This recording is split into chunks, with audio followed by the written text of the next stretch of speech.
નમસ્કાર, હું Harsh Roy, power by steel India સાથે કૃષિ જાગરણમાં આપનું સ્વાગત છે। સમાચાર જોઈશું વિસ્તારથી। તે પહેલા એક નજર આજની હેડલાઇન્સ પર। કેન્દ્રીય મત્સ્ય ઉદ્યોગ, પશુપાલન અને ડેરી મંત્રી પરસોત્તમ રૂપાલાએ ગઈકાલે નવી દિલ્હીમાં પશુ આરોગ્ય પરિષદનું ઉદ્ઘાટન કર્યું। ગઈકાલે વારાણસીના પ્રવાસ પર વડાપ્રધાન ખેડૂત ક્રેડિટ કાર્ડના લાભાર્થી સાથે વાત કરતા કંઈક એવું જાણવા મળ્યું। જાણો શું છે। ગુજરાતમાં ફરી વરસાદની આગાહી। અમરેલી, પોરબંદર સહિત જિલ્લાઓના ખેડૂતો પર સંકટના વાદળ। જગતના તાતને મળશે ડુંગળીના પૂરતા ભાવ। ખેડૂતોના હિતમાં રાજકોટ એપીએમસીએ 2 દિવસ પહેલા લીધો હતો મોટો નિર્ણય। વિશ્વએ સ્વીકાર્યું કે વડાપ્રધાન મોદીના નેતૃત્વમાં વૈશ્વિક મંદી વચ્ચે ભારત એક તેજસ્વી સ્થાને છે। સમાચાર જોઈશું વિસ્તારથી।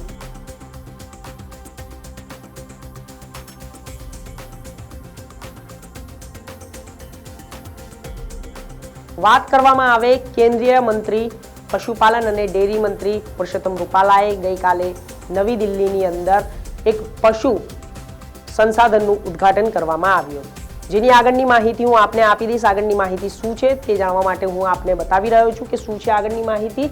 વાત કરવામાં આવે કે જ્યારે કેન્દ્રીય મત્સ્ય ઉદ્યોગ, પશુપાલન અને ડેરી મંત્રી પરસોત્તમ રૂપાલાએ નવી દિલ્હીની અંદર પશુ આરોગ્ય સંસાધન પરિષદનું ઉદ્ઘાટન કર્યું હતું, જે પશુ આરોગ્ય ક્ષેત્રે આધુનિક રસીકરણ અને ચોકસાઈ નિદાન સુવિધાઓના ક્ષેત્રે અગ્રણી નવીનતાઓને દર્શાવે છે। પશુપાલન અને ડેરી વિભાગ અને ઇન્ડિયન ઇમ્યુનોલોજીકલ લિમિટેડ એ સાથે મળીને નવીન રસીકરણ અને બહેતર નિદાન પ્રણાલીઓ સાથે પશુ આરોગ્ય ક્ષેત્રને પુનઃ આકાર આપવા કોન્ફરન્સનું આયોજન કરવામાં આવ્યું હતું।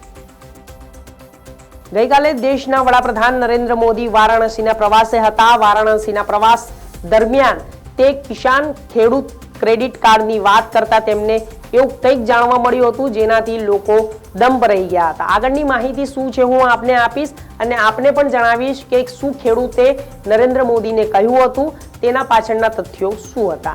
જી હા, આપણને આગળની માહિતી આપને જણાવી રહ્યો છું કે દેશના યશસ્વી વડાપ્રધાન નરેન્દ્ર મોદી ગઈકાલે વારાણસીના પ્રવાસે હતા। તે દરમિયાન એક ખેડૂતે જણાવ્યું કે તેણે 2 વખત ખેડૂત ક્રેડિટ કાર્ડ એટલે કે કિસાન ક્રેડિટ કાર્ડ દ્વારા લોન લીધી છે। પ્રથમ લોન પરત કરીને બીજી લોન પણ લીધી છે। પીએમ મોદીએ પૂછેલા સવાલ પર ખેડૂતે કહ્યું કે ખેડૂત ક્રેડિટ કાર્ડ હેઠળ તેણે 2,40,000 રૂપિયાની લોન લીધી છે। ખેડૂતે પીએમ મોદીને કહ્યું કે તેની પાસે 5 વીઘા જમીન છે અને તે ઘઉં, ડાંગર, ચણા અને શાકભાજીની ખેતી કરે છે। તો આ યોજનાનો લાભ દેશના દરેક ખેડૂતો લઈ રહ્યા છે, સાથે પોતાને પણ આત્મનિર્ભર બનાવી રહ્યા છે। તો જ્યારે પીએમ મોદીએ ખેડૂતને કહ્યું કે તમે તો ઘણા ધનવાન છો, મારી પાસે તો સાયકલ પણ નથી। તો આ દરમિયાન જ્યારે ખેડૂતે કહ્યું કે મારી પાસે આટલું બધું છે અને તમે તો ધનવાન પણ છો, અને સાથે આ વાત કહેતા નરેન્દ્ર મોદી થોડા હસી પડ્યા હતા। ગુજરાત હવામાન વિભાગની વાત કરવામાં આવે તો આગામી થોડાક દિવસોની અંદર માવઠાની અસર ગુજરાતની અંદર જોવા મળશે। તો ગુજરાતની અંદર માવઠાની અસરની સાથે જ ખેડૂતો ચિંતામાં મુકાયા છે। તો જ્યારે હવે ખેડૂતો ચિંતામાં મુકાયા બાદ હવે આગળની સ્થિતિ શું છે તેના માટેની હું આપને એક માહિતી આપી દઈશ કે જ્યારે અંબાલાલ પટેલ દ્વારા આગાહી કરવામાં આવી હતી અને આગાહીમાં કહેવામાં આવ્યું હતું કે જ્યારે અમુક છૂટા રાજ્યોની અંદર, છૂટાછવાયા જિલ્લાઓની અંદર વરસાદ પડશે અને વરસાદ પડતાની સાથે ખેડૂતોએ સતર્ક બનીને રહેવું પડશે, કારણ કે તેમના ખેડૂતોના પાકને નુકસાન થવાની પણ ભીતિ સેવાઈ રહી છે। ખેડૂતોને પૂરતા ભાવ મળતાની સાથે જ ખેડૂતો હવે ખુશખુશાલ થઈ ગયા છે। જી હા, આપને જણાવી દઉં કે જ્યારે ડુંગળીના ખેડૂતો હવે ખુશખુશાલ એટલા માટે થઈ રહ્યા છે કેમ કે તેમના હિતમાં રાજકોટ એપીએમસી માર્કેટ દ્વારા એક 2 દિવસ પહેલા મહત્વનો નિર્ણય લેવામાં આવ્યો હતો। જી હા, આપને હું જણાવી દઈશ કે આગળની માહિતી શું છે।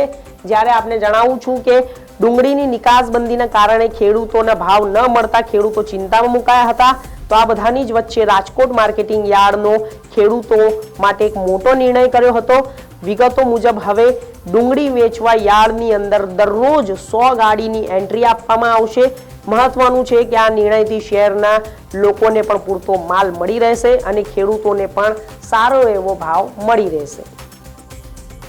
થોડાક સમય પહેલાની જ વાત છે, એટલે કે થોડાક સમય પહેલા ભૂપેન્દ્ર યાદવે કહ્યું હતું કે હવે નરેન્દ્ર મોદી સરકારના નેતૃત્વની અંદર કે જ્યારે વિશ્વ મંદી એક એક એવી ઊંચાઈએ સ્તર કરી ગયું છે, જે આગળની માહિતી હું આપી દઈશ કે તેની અંદર જીવવું કેટલું કઠિન હતું. તો અત્યારે હાલ નરેન્દ્ર મોદીના નેતૃત્વમાં તે બધું જ હવે સાકાર થઈ રહ્યું છે. વિશ્વ મંદીને પછાડીને એક ભારત આગળ વધી રહ્યું છે.